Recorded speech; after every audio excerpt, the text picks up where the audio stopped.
Tem muitos que tinham um contrato de 3 anos, outros tinham um contrato de 5 anos com os barões de café. Aqueles que se adaptaram, puderam continuar, eles continuaram lá. E tinha muitos que não podiam continuar. Isso aí fez com que muitos imigrantes voltassem e ficassem para São Paulo.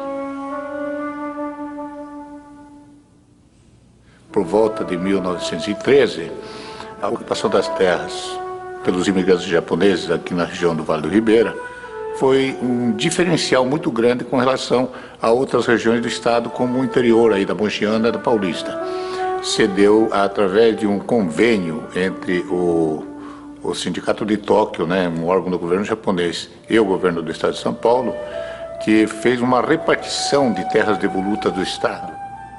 Foi um projeto de assentamento de colonos japoneses nessa região. Minha mãe sempre contou que a família ficou sabendo, né, através de propagandas lá no Japão, de que aqui no Brasil haviam terras muito férteis e que era possível ganhar muito dinheiro com a agricultura. Meu pai chegou aqui no Brasil em 1917, em Porto de Santos. Veio com o navio Hakata Maru. Meu avô, Torazo Okamoto, e minha avó, Hisai Okamoto, vieram do Japão casados já em 1919. Diz que papai, a maioria daquele tempo vinha de Caceguine, mas papai, desde novo, ele queria mudar para outro mundo. Então, aí mamãe não queria, mas veio. As pessoas vinham aqui, falavam assim, vamos ao Eldorado, vamos ficar ricos e vamos voltar para o Japão.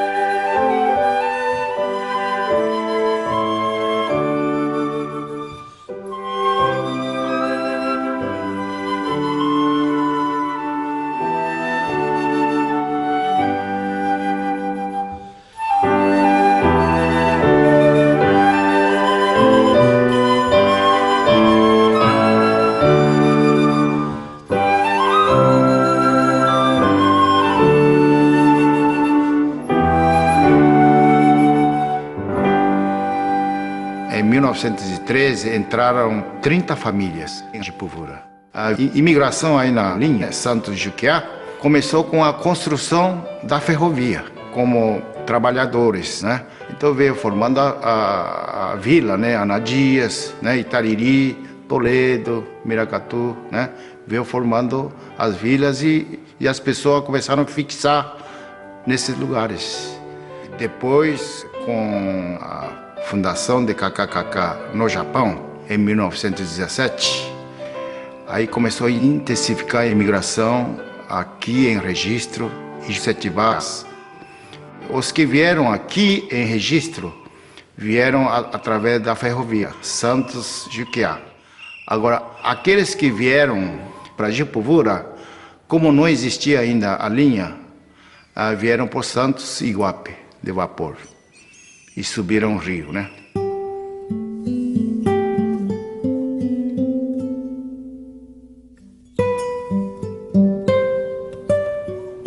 Existia, então, uma repartição em terras de 10 a 15 alqueires para que os colonos japoneses aqui chegassem e desbravassem essa terra num projeto de desenvolvimento da época. Pelo contrato, exigia que tinha que ter 3 pessoas no membro da família para trabalhar, que pudesse trabalhar, 3 pessoas. Então meu pai era recém-casado e convidou o sobrinho, trouxe como membro da família. Desembarcou em Santos, foi para São Paulo nas casas dos imigrantes, aí voltou para Santos, pegou o trem e veio parar em Registro. E Registro então tinha uma casa de imigração. Então até localizar onde ficava o lote que ele tinha comprado, então tinha que esperar na casa de imigração. Daí então eles, localizados, eles foram lá e eles levaram um susto, né? Desanimou um pouco, porque não tinha nada, praticamente no meio do mato, né? Casa que tinha aqui no Porto, umas 4, 5 casas só, completamente no meio do mato. Depois escolheu o lote, fez um barraco provisório para morar para lá, para começar os trabalhos. Meu pai veio com a intenção de plantar arroz. Então, primeira serviço que eles fizeram foi a roçada, derrubada, queimada. Naquele tempo não tinha esse Ibama, não tinha nada, né? Então derrubava todo o mato. Meu pai veio do Japão, tinha recurso, tinha um terreno de 7 alqueires, ele derrubou tudo de uma vez.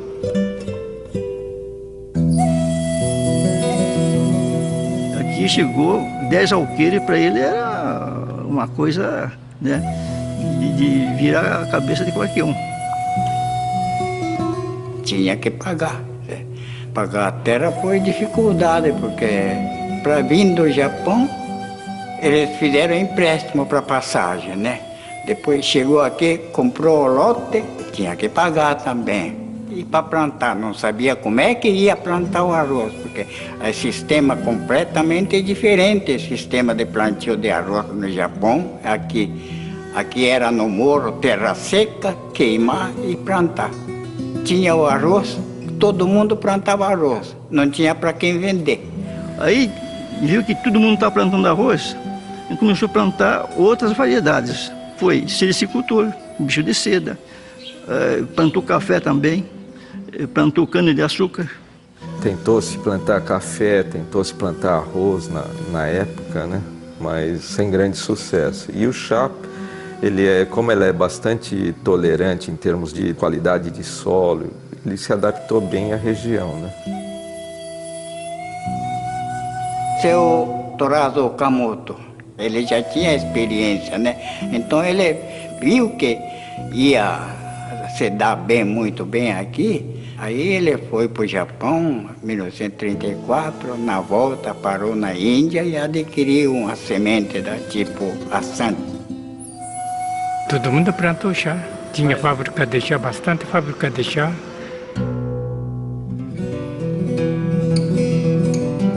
Naturalmente, todo imigrante passa por dificuldades. E aqui nessa região, a única referência que eles tinham de amparo era a Companhia de Desenvolvimento Ultramarino, que é o KKKK.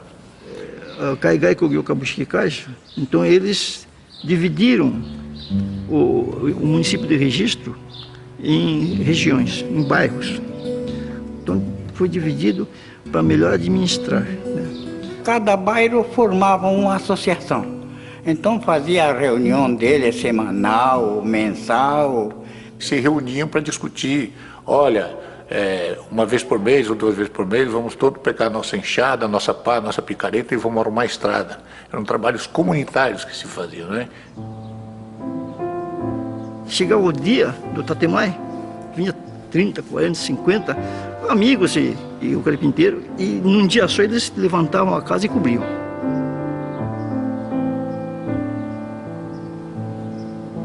Aqui em Registro nós temos uma arquitetura japonesa diferenciada, porque vieram os carpinteiros que já tinham uma noção de carpintaria no Japão. Viram em São Paulo alguma coisa, né?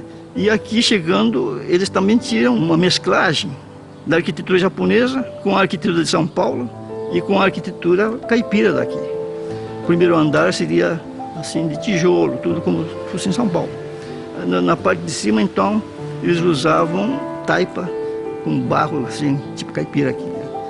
E o telhado, então, eles tinham um telhado tipicamente japonês também. Aí, quando a economia já veio ser mais folgada, então começaram a se preocupar com a educação.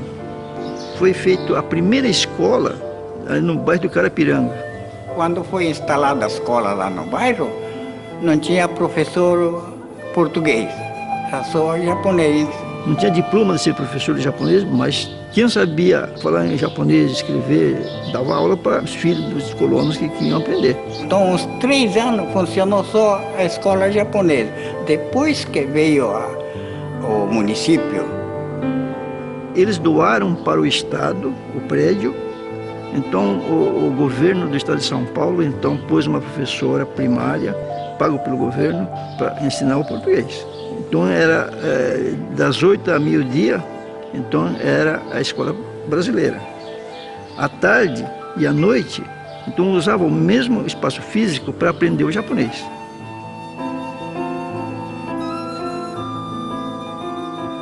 Quando os imigrantes saíram do Japão, a educação era tipicamente militar. Nas escolas também era militar. Era imperador em cima, o professor e o pai. Você vê que numa família japonesa, o homem que mandava.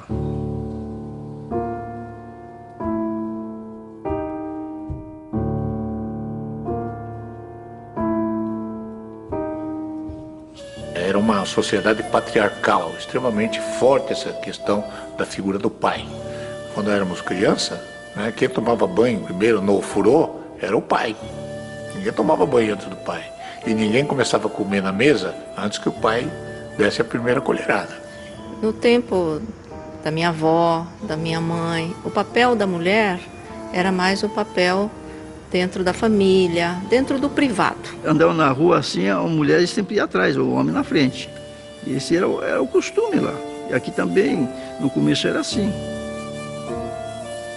Os casamentos eram feitos através de miai. Então sempre tinha alguma pessoa influente, né, e que gostava de fazer esta relação com as famílias e que procurava os parceiros que talvez pudessem dar certo. Eu casei em Sete Barras mesmo, por intermédio do conhecido, né? Padrinho, que naquele tempo não tinha namoro, sabe? Tudo no mato, lugar, longe para outro, não tem jeito de fazer contato com outra moça, sabe? Então, praticamente como antigamente japonês arranjava, né? Nem conhecia bem, naquele tempo eu tinha 18 anos, né? E segundo encontro já era casamento. Não foi vontade de mim, mas naquele tempo, né? Aí morou junto. Aconteceu isso também com o meu pai e a minha mãe, né? Inclusive ela conta uma passagem que o dia que a pessoa que veio apresentar, né, o meu pai como futuro noivo, né, para ela ficou assim muito entusiasmada porque achou que a outra pessoa que seria o noivo dela, né? E no fim, quando ela soube que era o meu pai, né, não ficou assim tão chateada, mas ficou um pouco frustrada.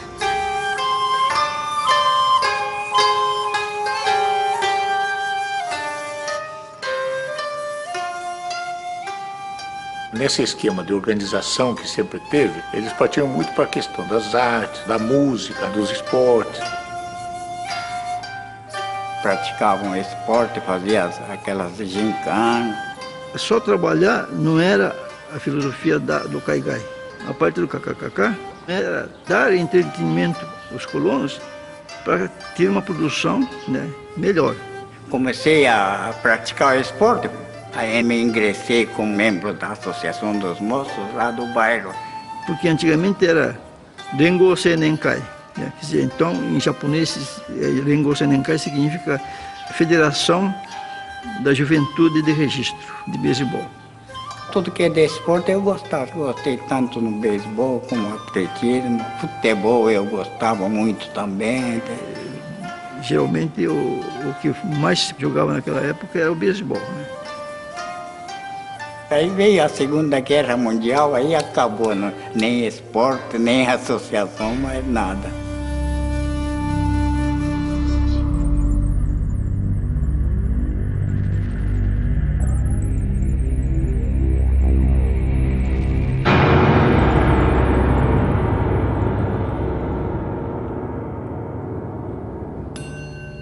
Durante a guerra passaram assim uma fase bastante difícil, a exportação, terminou tudo. Levou um prejuízo incalculável, né? Houve um atraso muito grande. Tinha as leis federais que eles eram obrigados a obedecer. A japonesa está dando aula na escola, avisa para ordem do governo parar. Se o Rosi continuar, fica todo mundo preso. Não pode ficar aí 3, 4 japoneses juntos aí na meio da rua conversando, que era cidade do meu estado, né?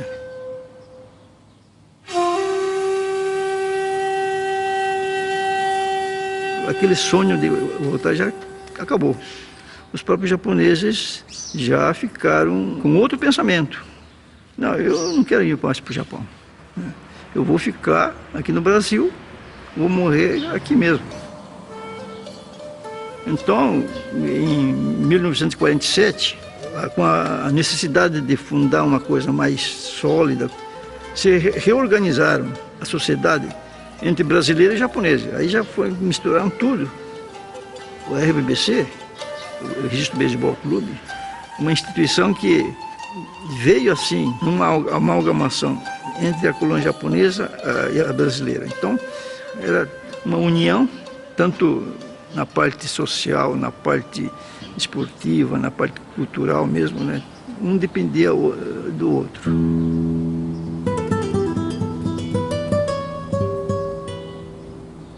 Aí começaram a investir numa educação mais de curso nível superior para os filhos. Meu marido não queria mais colocar os filhos lá na escola do sítio, porque tinha 4 quilômetros para caminhar. Ele disse, não, o caminho que eu fiz, ele não queria que os filhos fossem também no mesmo caminho. Aí passamos para a cidade, para registro. Aí eles começaram a estudar na cidade, e depois começou a fazer faculdade em São Paulo. E hoje está tudo trabalhando. Desde criança eu sempre ouvi dentro da minha casa que todos precisariam estudar, porque isso seria garantia para o futuro, né? E que precisariam de qualquer forma, né, ir pelo menos até a faculdade e ter um curso superior.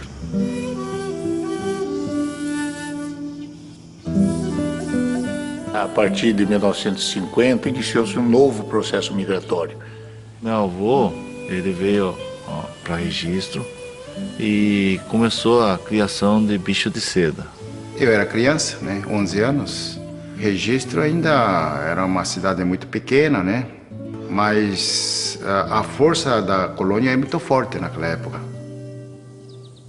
Em 1954, nós mudamos aqui para registro.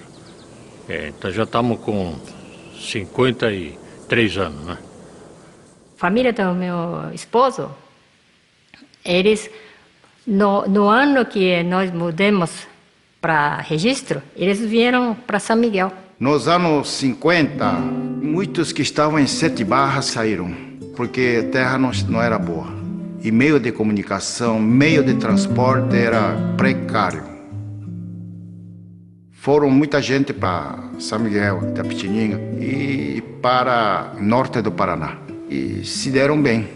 São Miguel Arcanjo, pelo menos aqui na questão da agricultura, né, da colônia japonesa, a influência do Vale do Ribeira, em especial o pessoal de registro, foi muito forte, né?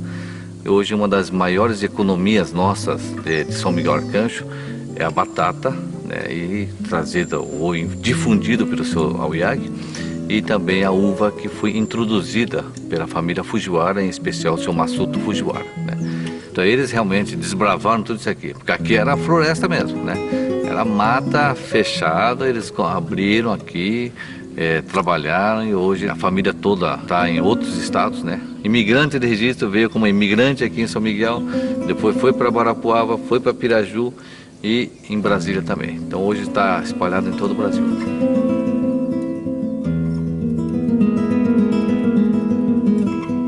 Até a década de 60, o chá era uma das atividades que mais distribuía renda aqui no Vale do Ribeira, porque a cultura, o cultivo, o manejo era feito totalmente de maneira manual. No auge da produção de chá, se dizia que nós tínhamos mais ou menos ao redor de 2.500 alqueires de chá aqui em produção. Mas da década de 80 para cá, o chá está sofrendo uma crise muito grande, principalmente por causa dessa questão do custo Brasil, que é muito alto, e também pela questão do dólar. Hoje a gente está produzindo, entre as 4 fábricas existentes hoje, a gente está produzindo em torno de 4.500 toneladas de chá seco. Tá? Já chegamos a produzir 12 mil toneladas. Né? Com a questão do início da decadência, principalmente da cultura do chá, e pela falta de mão de obra trabalhadora no Japão, iniciou-se um processo de inversão de rotas, né, do Brasil para o Japão, do chamado fenômeno de Kasegi. Não tem trabalho aqui, então ele vai trabalhar no Japão para ganhar dinheiro. É uma coisa que me entristece um pouco, né? Porque são pessoas que o país não ofereceu a oportunidade para ele sobreviver dignamente aqui, e tem que deixar, por vezes, famílias, né? Familiares muito próximos, filho, mulher, para ir trabalhar no Japão. É dramático isso aí. Existe mais ou menos 1.000 de Kasegi para o Japão. Eles ganham $3.000 por mês, né? Então eles mandavam aqui para registro, né?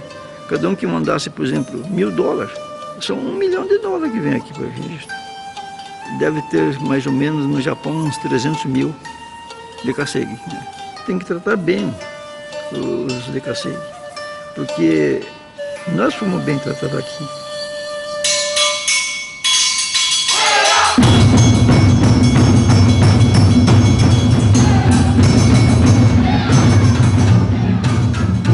Hoje, a comunidade japonesa, aqui em Registro principalmente, é uma sociedade muito receptiva, muito aberta a receber pessoas para que elas possam transferir essa cultura, e que é muito bem absorvida pela comunidade em geral.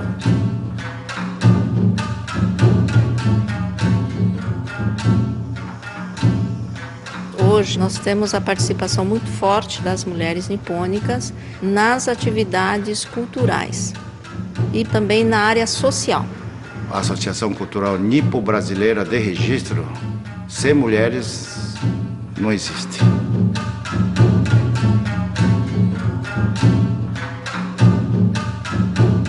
Os japoneses já estão na 4ª geração, né? 4ª, 5ª geração. Minha casa também está na 4ª geração. 100 anos. Quem lembra daqueles anos é meio difícil, né? Mas para a geração nova, acho que é muito bom para relembrar.